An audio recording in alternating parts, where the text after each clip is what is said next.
What do you think of grounding? That's a term that gets thrown a lot in spiritual circles, and you know, it's like you got to be grounded, fully integrated, fully in your body for this human experience. Feel your way through all your feelings.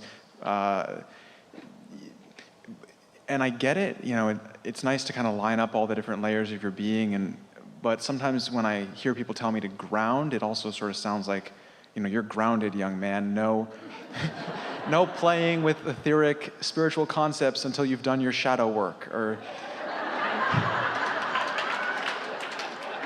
Well, you've been following one of the primary tenets of what we teach, where we're talking about step 1, 2, 3, 4, 5. Step 1 being where the contrast inspires the launching of a further personal desire from your perspective.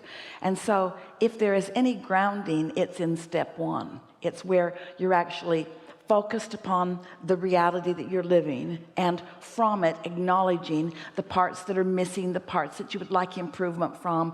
It doesn't have to be this way, but for most people, most of the roots of their desires that they launch come from a step 1 experience. And when you think about it, you deliberately were born into a reality that already exists, because unless you have a conscious awareness of where you are, there's not as much satisfaction as you move forward beyond it.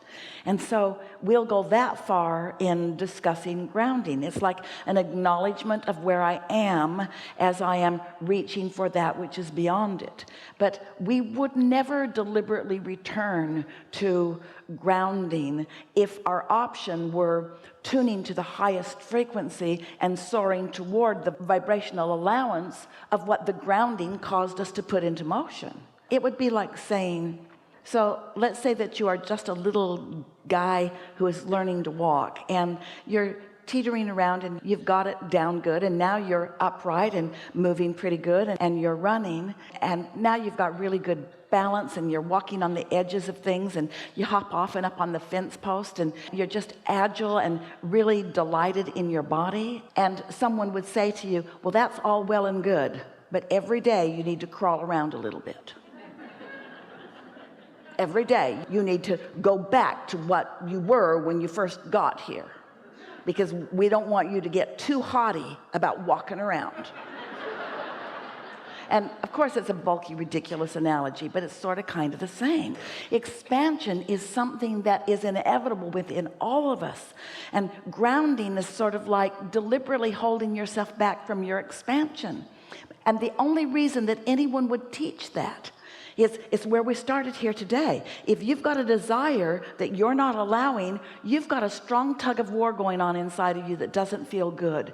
And there may be those that would say to you, you need to ground yourself. You need to stop wanting that so much. You need to face reality a little more. You need to take the tension out of this tug of war.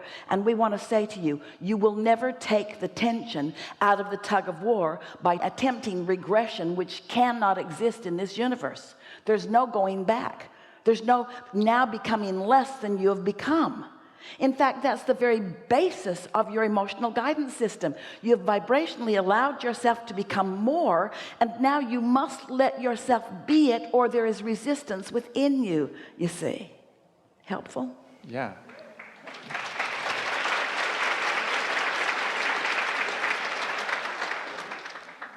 Would you just say something about me before I go back to my seat? Yeah. We were about to, before you interrupted us. We were about to say to all of them, see why he gets picked. And the reason is because he lives life, considers things, wonders about things, synthesizes them through life, sharpens them to a really poignant, easy to understand question, frames them in a way that everybody can get it, and then receives the answer fully on the spot. It's enormously satisfying to us.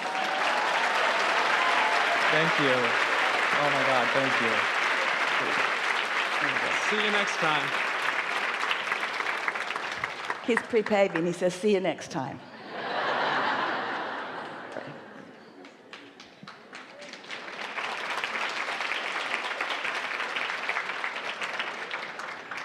You understand, or you get the idea of what we talk about when we talk about getting out ahead of it? If you get out ahead of something by establishing a pattern of thought that feels good to you, then you're less likely to run into resistance. But if you don't get out ahead of it, you might bump up against it, and then you still have some choices, but it's more difficult. We'll have a little run on that before we're finished, about if we were standing in your physical shoes, how we would approach living in this physical experience in an attitude of being as resistance free as possible, moment by moment.